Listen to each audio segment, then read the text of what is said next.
Hi, Ben. Hi, Deb. So I'm Deb Brown from Savior.town, and this is Ben Weaver.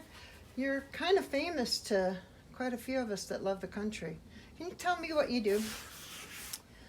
Um, every time that somebody asks me that, I have to kind of stall because I do so many different things. But I guess like I've been called an advocate and an environmentalist, and I don't like names and like boxes. And so when people started calling me an advocate, or I was thinking, well, what do I advocate for then? And that's more interesting to me than just a name.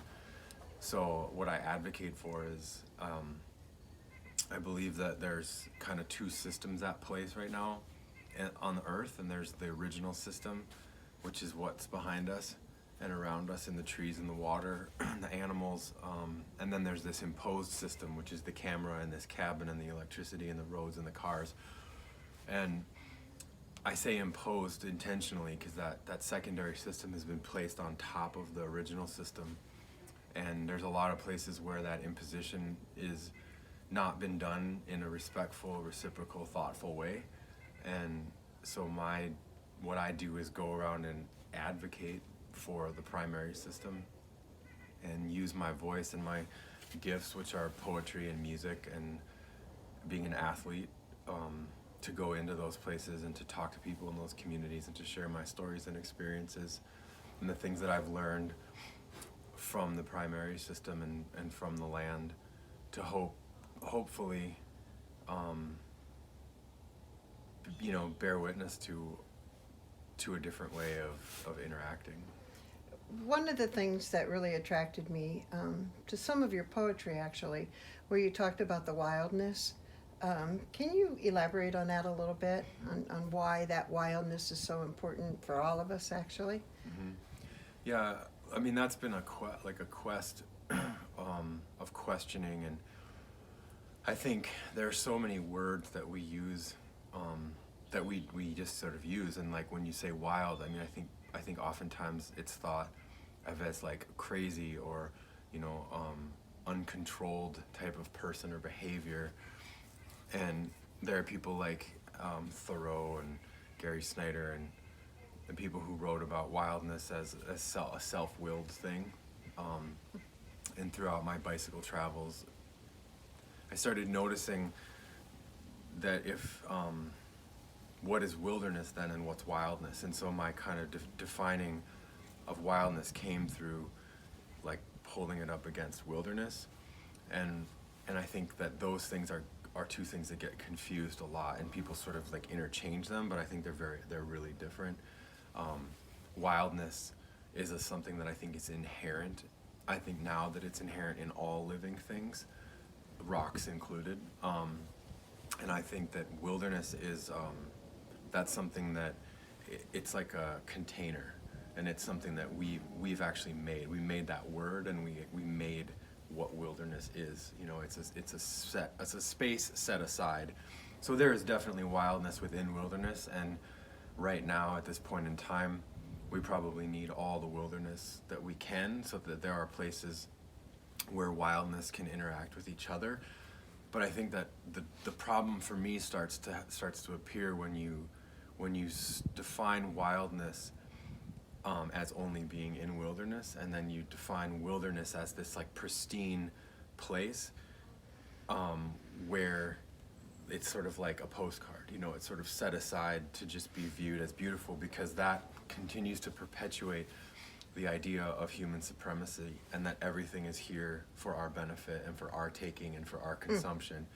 And also it means that there's really no relationship between humans, which are also animals and living beings, and the trees and the foxes and the micro things in the dirt, like interacting with one another. And at least in my limited academic experience, the studies that I've looked at or am aware of, where you have one species of plant that gets interacted with humans, and you have the same species planted over here that doesn't get interaction, it's always the one where there's interaction, where there's some form of harvesting or nurturing, and ideally that's happening in a reciprocal way and with like intention and mindfulness to the being and to the life between the two.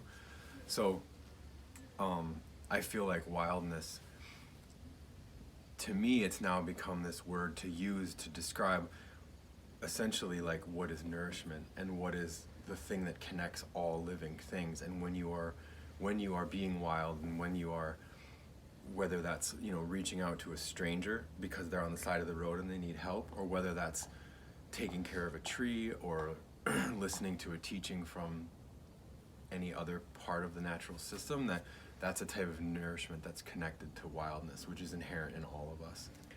So it's really necessary that we have the wildness, but we also explore it. For me, Yeah, that would and be, within and understand that it's a thing that we explore within ourselves as much as we explore it on the paths and not on the paths, between the trees, through the woods, on the water. you know, as a kid and even as an adult, I do it. I have this fascination with rocks, all different kinds of rocks, and I'll pick them up and feel them. And I know a lot of us Iowans that are like that. We like our rocks. You drive by any farm, you see those giant rocks in front. They're intentionally placed there. Someone went out and picked up that glacier rock and said, "This is a connection for me to this farm." My friends in Chicago would tease me, "What are you doing with all those rocks?" I'm like, "Well, they're beautiful. We should all have rocks." That's where wildness fits for me, not only in inanimate objects, but it's a connection that you and I have. I met you a couple of years ago at a short event, a soup and supper kind of thing, and you stuck with me. Your teachings, the things, the poetry that you share, the stories that you talk about have stuck with me, and it's why I want to share you now. I know that you rode the Great Divide from from Canada to Mexico. Tell me briefly 3 people you met on that ride that are still in your head. Yeah, I met this gentleman named Will Katz outside of Seeley Lake, Montana. We had stopped at a gas station that morning, and we were getting snacks. You know, we were on our bikes and Bicycles, by the way, bicycles. Okay. yeah, and my riding partner and the filmmaker I was working with was inside getting snacks, and I was out by my bike, and this pickup truck pulled up with this big, beautiful dog in the back. This guy got out with this just kind of classic, you know, mountain-looking type of dude, and my partner had given me dog treats, and so I went over to him and I said, "Can I give your dog a treat?" And he says, "Oh yeah, sure."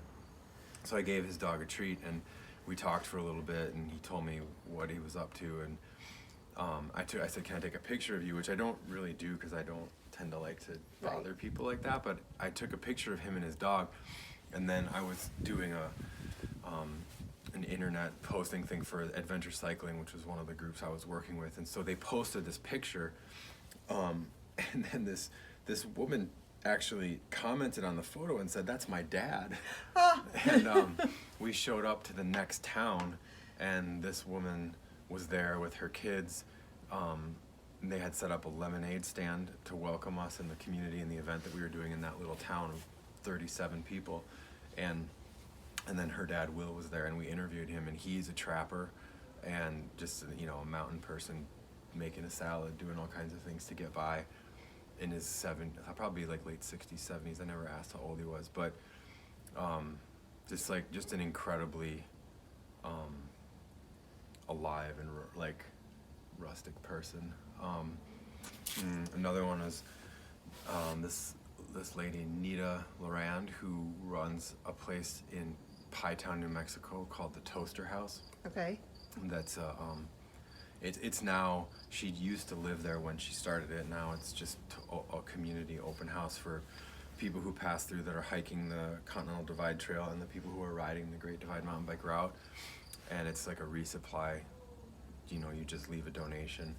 And she is just another like beautiful, like matriarchal, taking care of people, opening her house, wild person, just really incredible. she gave me a ride up to the pie shop in her car so I could use the Wi-Fi to call home.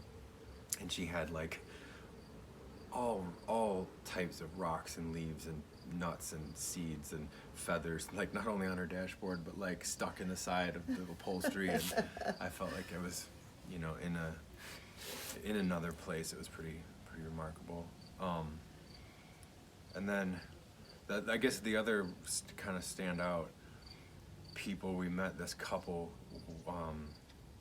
and we stopped and offered to sing them a song on the side of the road, and they said sure. And actually it was their dog. I offered to give their dog a treat, and they said, well, no, he's too fat, that's why we're out walking him. And I said, well, can I sing him a song then? And they said sure. So I stopped and sang the song, and then afterwards they said, oh, it's our 40th wedding anniversary today. So that was just a good reminder too, that like anytime you encounter someone, you have no idea if it's their 40th wedding anniversary or what their reality is for that day. So it's always interesting when you engage. You just never know who you're going to meet Right. and what stories they have. Yeah. So you've gone from doing this biking to writing poetry, singer-songwriter, not to mention the whole raising a family thing. What's next for you? What are you looking forward to creating somewhere in the future? Yeah. Well, I think I just turned 40 this year, and I feel like I was in New Orleans around the first of this last year, talking to an artist friend of mine who also just turned 40, and he was saying, I kind of feel like turning 40 was about like how am I going to go back into the game?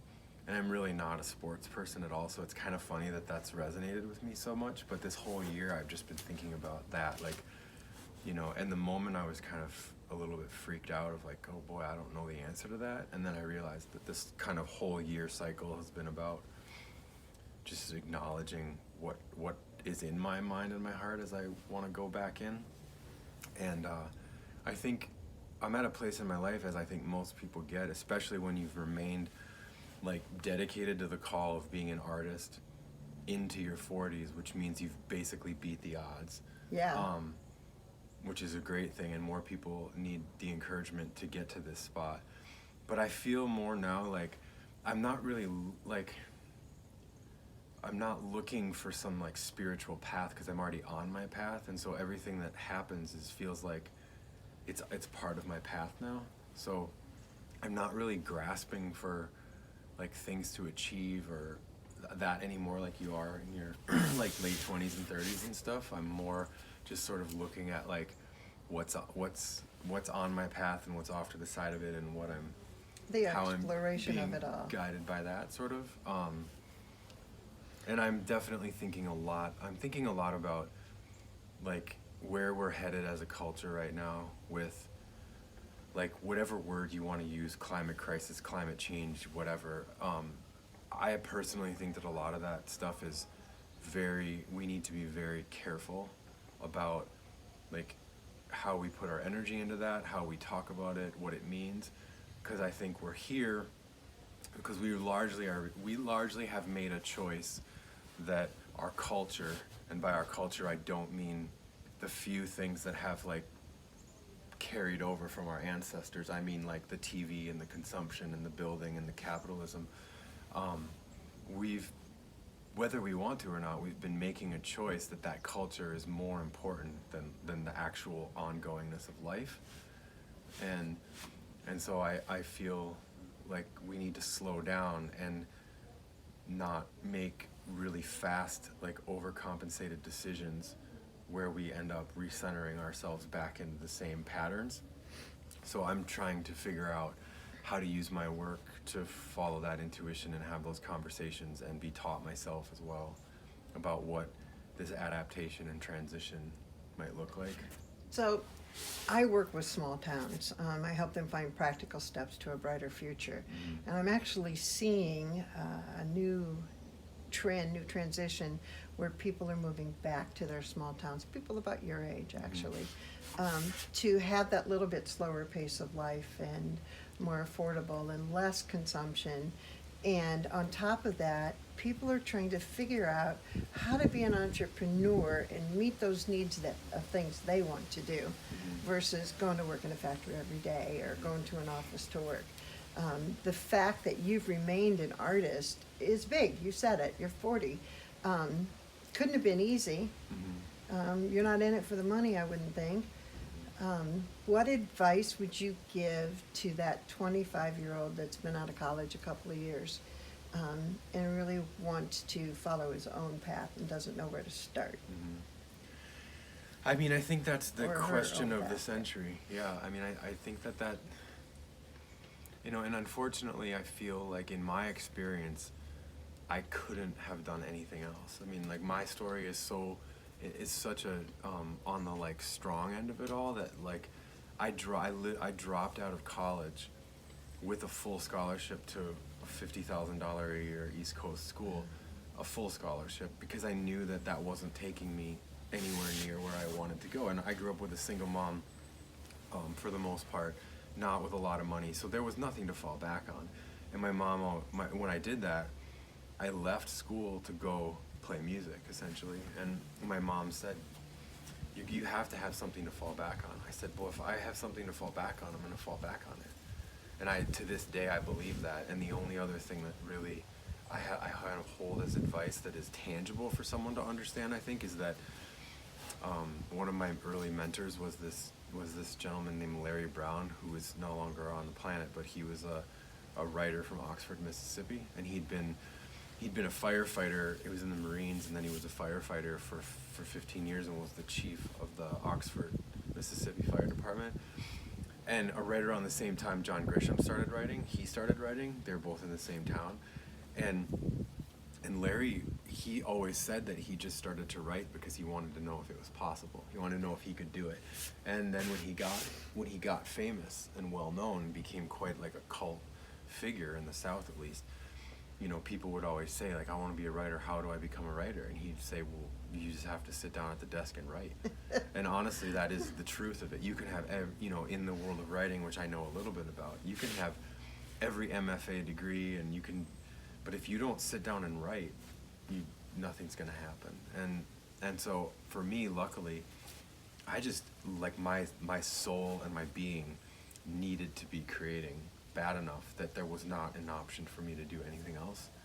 So I think that the problem is, though, that now, it's not a problem. I think the thing we have to be careful of is that we have to look at our intentions and say, like, you know, am I trying to do this because I just don't want to work or I don't want to have a job, or like, am I fulfilling my gift? Because I think when you figure out what your gift is and you're answering that, then everything, like, conspires for it to happen. And I've never met a single person who could disprove that. Everyone says the exact same thing. So I would say figure out what your gift is and then do everything possible to honor it and to bring it forward in the world, and then the world, the earth, the world, whatever you want to say, will respond in kind in giving you opportunities. But it's not going to be easy, and I think that's where a lot of people get hung up with everything, including thinking about our future, because, I mean, our main addiction is convenience. And the main thing that stands in the way, I guess I think, of change or of us doing what we love is an addiction and a fear of risk of it being hard or inconvenient or being an unknown. And as well, I feel like I was blessed with a lot of comfort in being in that place, because I could never have endured the hardships and the challenges that have come my way because of the choices that I made if those were things I struggled with. Yeah. So. Yeah, I get that. You've got to have a passion for it, lasting passion. Passion's an overused word, but that calling is a good word. To carry that wildness in your heart and give it to the universe, to the world. So, you have some music for sale, yes? Where can we find that? Most of it, I mean, you can get most of it now wherever people listen to digital music. Okay. You can get physical copies of it on my website, which is benweaver.net. And I'm also a letterpress printer and bookmaker. as the means to my own production for my poetry and writing, and that stuff is all on there as well. It's on the site, excellent. Yeah, we don't need to belabor that, because this conversation is not a promotional conversation, it's just a conversation. Mhm. And for that, I thank you. Mhm. It's good to see you again. Yeah, as well. Thanks for having me. They turned that thing off. Okay.